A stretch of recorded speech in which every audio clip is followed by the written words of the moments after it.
Looking closed. We can go through a couple things. So, okay, so we want to review today some stuff from Algebra 1. Yes, sir. Yeah. We're gonna look at how to solve systems of equations. We're gonna look at systems of linear equations, right? So what's a system? Okay, we'll close that up. What's a system of equations mean? In algebra, a system of equations just means multiple equations, right? So in this case, we're solving systems of two linear equations and two unknowns, x and y, right? Before we talk about solving systems of equations, let's just remind ourselves what it means to be the solution of an equation, right? So if I take a really simple example of an equation, what if we want to solve the equation 3x equals 9? What's the answer? The answer is x equals 3. Why is x equals 3 the solution? Say it again, because it makes it, you're right, because it makes, I thought I heard somebody start to say it. What's it do to the original equation?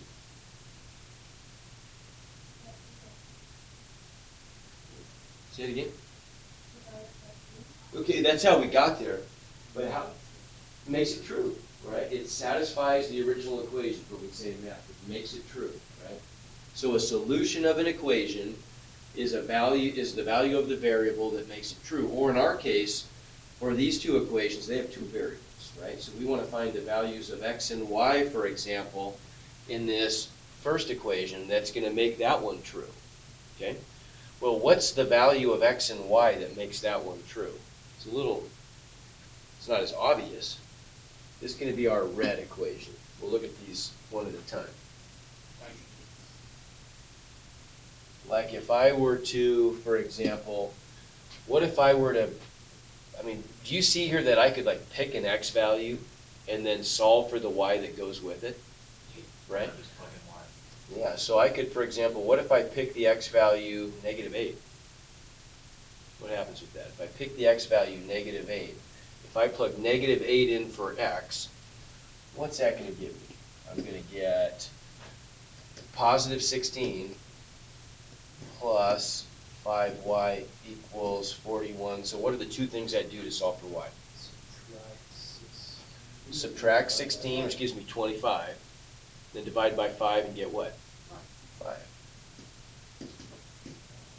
So -8, positive 5 is an example. If I make a t-table, it's an easy way to get some solutions out of that. -8, positive 5 is a solution to that equation. Are there others? Yeah, I could just pick a different value of x if I wanted, right? What if we pick x equals 7? Let's see, -2 times 7 is -14. If I add the 14 over here, I get 55. So 5y equals 55. What's y? 11, right? We could do the math there and determine pretty easily that we get the point 11. Do I have to stop there? No. How many solutions are there to that top equation? There are an infinite number of ordered pairs, values of x and y that make it work, right? Okay, so let's think about this maybe for a second in terms of a graph,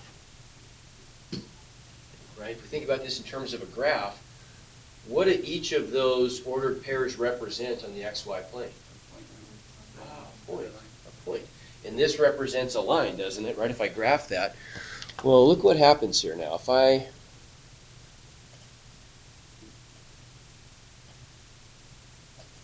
If I graph the line,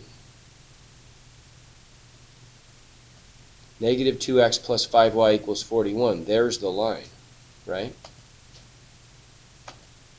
What if I plot those 2 points? What do you notice? They sit on the line. Is that a surprise? No. Not really, right? We talked about this earlier in the year, but it's good to kind of remind yourself about this periodically. What does it mean to be a graph of a function? The graph is really just a locus, is a fancy name for set. It's a set of all the points, all the ordered pairs that satisfy the equation, all infinity of them, right? You could think about the line as being a piece of wire with an infinite number of infinitely small beads on the line. Each one of those beads corresponds to an ordered pair that's a solution. There are an infinite number of those. We picked the convenient ones that are integers, but they wouldn't have to be. I could pick decimal values, I could pick square root values, I could pick things so the ordered pairs wouldn't look so nice and neat, but they're still just numbers, right? You get my point? An infinite number of them that make up the infinite number of solutions to the red linear equation. Well, what about, if we scroll up, what about the other one? Let's make the other one blue. How about?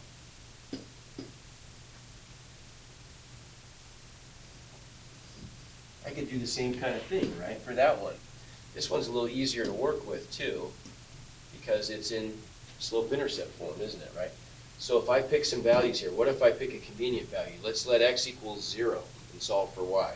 What do I get? -8, sure. So we get the point 0, -8. What if I pick the value x equals -4? What's that going to give me? -5 times -4 is 20, minus 8 is 12. So -4, 12. Okay, those are just two of the infinite number of points that sit on that blue line, right? So there's the graph of the blue line. There's those 2 points, right, that we just found, those 2 solutions. They're just 2 intersections on that line. Well, what if I graph both the red and the blue lines together?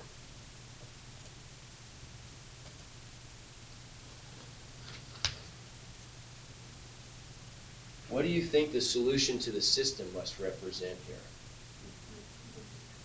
Yeah, it kind of has to be where they intersect, doesn't it? Because the solution of the system, in order for it to be a solution of the whole system, which means all of the equations in the system, it has to be a set of a value, an ordered pair, right? A set of values of x and y that are going to make the red equation true and the blue equation true. Well, based on the graph, there's only one place where that could possibly happen. It's going to be at that one point where they intersect, which has coordinates -3, +7, right? So that's going to be the solution to my system. The answer is just going to be the ordered pair, -3, +7, right? And we get that from right there. Okay? So there's going to be 2 assignments you're going to get on this, 2 review assignments. One of them is a Desmos assignment, which will take almost no time. Right? It's just going to be, I'm not going to give it to you yet. I'm going to wait a little bit until we cover a little bit more material, and then I'll give it to you.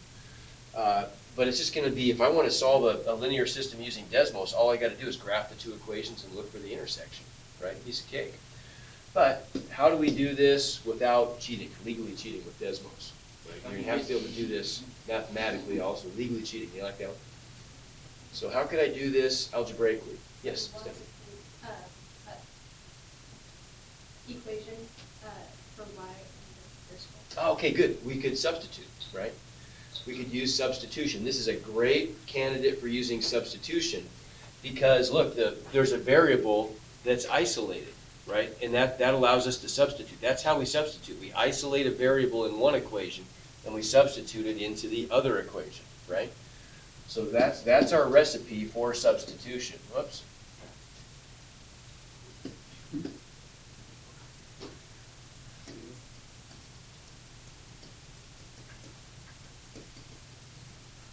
Right?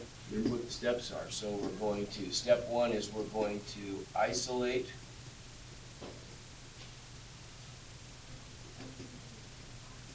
a variable, and step 2 is we're going to substitute into the other equation, right? So here we got it. Here's our substitution equation. We're right there. We've already isolated the y. All we've got to do is plug that in to the other equation then, right? Look what that gives us. So the top equation is going to become -2x plus 5 times y, which is -5x minus 8. And that's all going to equal 41. Look what that did for us. It may not look like much at first, but that's pretty good. How many different kinds of variables are there in that equation? One. So we can solve for it, right? What would I have to do to solve this then? Distribute the 5. Oh, boy, my pen's kind of starting to do some weird stuff. No one might drop out. Yeah, exactly.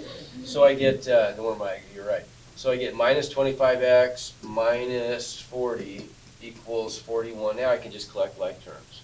All right, so these two combine to give me negative 27x minus 40 equals 41. Last two steps to isolate x. Add 40 and divide by negative 27. Very good. So 81, if I divide each side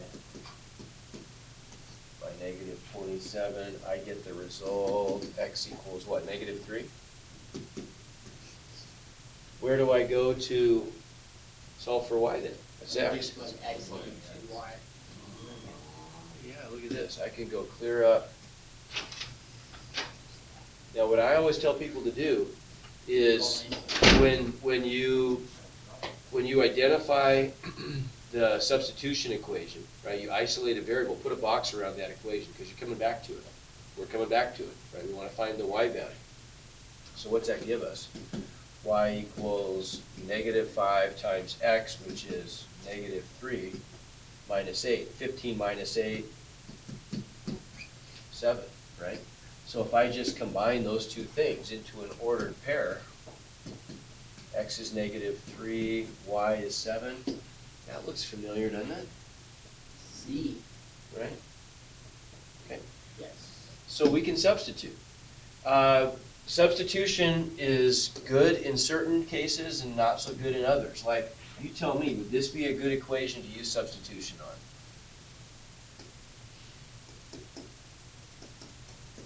I mean, this system, sorry.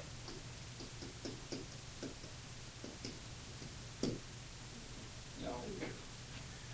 You could. Is there a variable that's easy to isolate there? Ah, the negative y. Good. So in that top equation, look what we could do. In that top equation, if I added the y to this side and I subtracted the 11 to that side, wouldn't I get the y by itself on one side equals 3x minus 11? You can do that in more than one step if you want to. I just took kind of some shortcuts there. That's a pretty easy substitution equation though, right? It works fine. Okay. Compare that to this one. How about if we have 3x plus 4y equals 5, and 2x minus 7y equals 11. Is that a good one? That's not. How come? Did you get fraction? Yeah, I'm getting fractions. Everybody see that? Yeah.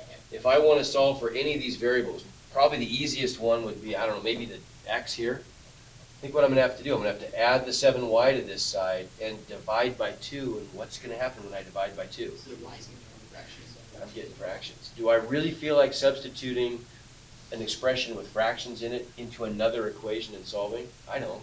Hope you don't, but I don't for sure, right? So that would be, this is not good opportunity for substitution, right?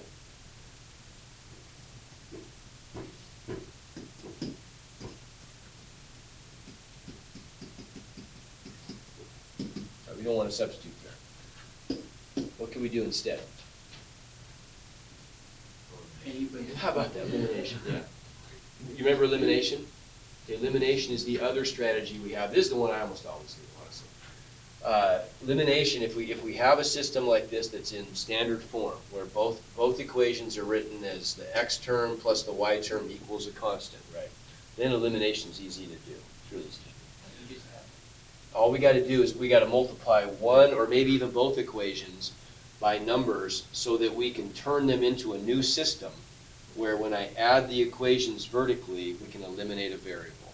Like in this case, you probably remember doing this. Which equation do I want to multiply by, and what do I want to multiply by it? Bottom one by what? 2. Yeah, right. Here's how I show this. You might have shown this a different way. I think this is kind of a slick way of working with systems. So the top one I'm gonna leave alone, so I'll just put an arrow. The bottom one, I'm gonna multiply by 2, so I'll put a 2 in the bubble, right? What's that give me? Top one stays the same. 2x minus 5y equals negative 2. What's the bottom one become if I distribute a 2 through both sides? Negative 2x, negative 6y. Negative 12y equals Negative equals 2. 2. Oh, Okay. yeah. So sure enough, if I add those up, the x's cancel, don't they? See? Right. And I end up with negative 5y minus 12y is negative 17y equals, what's negative 2 plus 2? Okay, so what's the solution of that then? What's y equal? 0. If I divide each side by negative 17, 0 divided by negative 17 is 0, right? So y equals 0. Let's plug that back into one of the equations. How about the bottom one? Doesn't matter. Whichever one seems easiest, smallest numbers. So that's going to give us negative x minus 6 times 0 equals 1. 6 times 0 is just 0, right? So I get negative x equals 1. So what's x equal to? Negative 1. And if I combine both of those, I get the ordered pair, negative 1, 0. Right? No biggie. Okay, we can do that. Okay, this one's a little tougher, right? What's different? What makes this one a little harder? Gotta multiply both. Yeah, right. So here's the rule for that. You know, we want to do this in a way so we can make it as simple as possible. Right? We want to multiply by the smallest possible numbers. So which variable up here, if you think about this for just a second, and it pays to think before you jump into these.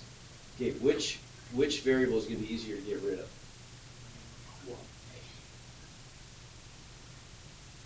X.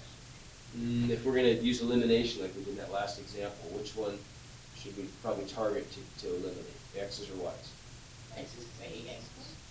Well, it's not going to be k. Oh. 8.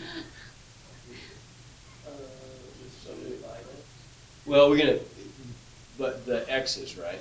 Because the x's are slightly smaller numbers. So what are we going to do? I can't multiply just one equation by something this time, at least by convenient integers.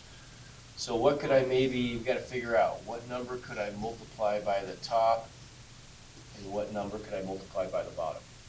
Top by what? You decide. 5? Okay, if I multiply the top by 5, that's going to give me how many x's? Well, be careful. You gotta pay attention to detail. What's the sign going to be? Negative. Negative 30x. So I need, on the bottom, what? Negative. It's going to be positive 30x, so I'll multiply by negative 6. Right. So top by 5, bottom by negative 6. Now let's see what that gives us. If I distribute the 5 through, I'm going to get a negative 30x minus 45y equals negative 720. How about the bottom? If I multiply negative 6 through, I'm going to get 30x minus 60y equals negative 330. Right? And if I add those up, we made the x's cancel. That's good. Right? What's negative 45y plus negative 60y? No, I'm adding them. Negative 105y, and here I'm going to get negative 1050. Okay, so that looks like a hard, that's pretty easy actually. What's y? 10. Yeah. So y is 10. We could plug that into, let's say, the bottom equation and get negative 5x plus 10 times 10 equals 55. That's just 100, isn't it?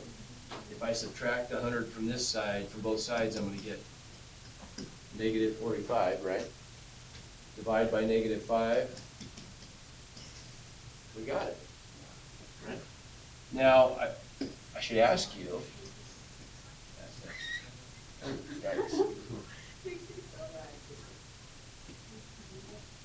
How could I know that I got it right? Plug it in. Plug it in. Plug it into which equation? Either one. So if I plug it in the top one and it works, I'm good?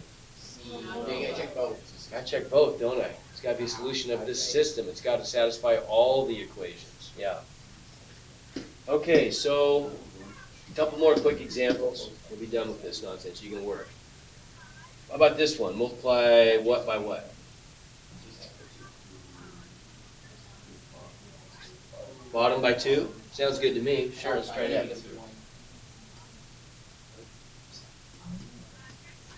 So I'm gonna get 10x minus 4y equals negative 42 and what? Negative 10x plus 4y equals Wait, why are we doing negative that? 28.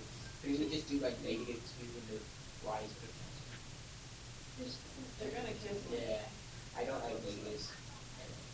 Right, It's so just too much. those cancel and those cancel, so I get 0 equals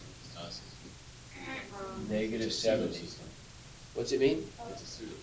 Well, it's a system, but what's the solution of the linear system? No solution. So think about this, let's just try to think about this in terms of what the lines must have looked like. This is I golf. don't. So what kinds of lines never intersect? Parallel lines, what do you I know. know? Okay. So we got no solution this time. Okay, let's try another one. See, Similar problem. Okay, what about this one? Multiply top or bottom, which one? By what? you guys. Bottom by what? Yeah. How about just 2? Because you should see. Okay, so the top, we get negative 8x minus 10y equals 42. Bottom, we get positive 8x plus 10y equals negative 42. What happens if I add those up? 0 equals, It's the same line. okay, how often is that true? Always. Always. How many solutions are there? So it's the same line. The lines overlap, same line. Okay? All right, so infinite. You. Take your baby on. 1 plus 1 equals 3. Do the math. Okay, last one. What do you think? Which method would we probably use here? Oh. What the fudge? Got 2 lines. This time they're both in slope-intercept form. Now it should be pretty obvious. Which substitution or linear or elimination? Elimination is going to be. I mean, you could, but Is it substitution? I do substitution probably, Okay. right? Everything is equal to- And here's why. I mean, we've got our choice of which one we want to make the substitution equation. I'm just going to call this one the substitution equation for now. And I'm going to substitute in for that y, right? So what's that give me then? I'm going to get, instead of a y, I'm going to get a negative 3/4 x. Let me scoot this over just a little bit, thinking ahead. Minus 3/4 x plus 2 equals negative 5/8 x plus 3. So that's good. I got an equation with only x's in it. What's kind of ugly about this equation? Yeah. What should I do? Okay, I could do that, but I could even not even bother trying to like make them the same. I could just clear the fractions, right? Multiplying both sides through by what? 16. Well, 16 would work, but I could go smaller than that. 8, right? The least common denominator. Okay. So if I multiply each side through by 8, it means I'm going to distribute that 8 through to both sides. 8 times negative 3/4. Well, 8 times negative 3 is negative 24 divided by 4. No, negative. No, I don't know. 24 divided by 4? 6, right? There you go. And remember we got a little shortcut for that too. Remember the little trick I showed you guys? No. You could do, No. I know that this is gonna divide into that every time, right? So I could just say, okay, well, 8/4 is 2 and multiply by the top. Remember that trick? It's a great trick, right? Two. So we end up with negative 6x plus 16 equals, well, 8/8 is gonna cancel, isn't it? Yeah. So I'm just gonna get negative 5x. And then 8 times 3 is 24, and that's easy, right? 9. Now I could just add 6x to both sides to put the x's where I'm gonna get a positive number of them. And then I could, while I'm at it, let's go ahead and push the numbers the other way, right? I'm gonna get an x on that side, so if I subtract 24, the numbers cancel there and I get negative 8 equals x, right? And now I could plug back into either one of those equations. I'll probably pick the bottom one actually, right?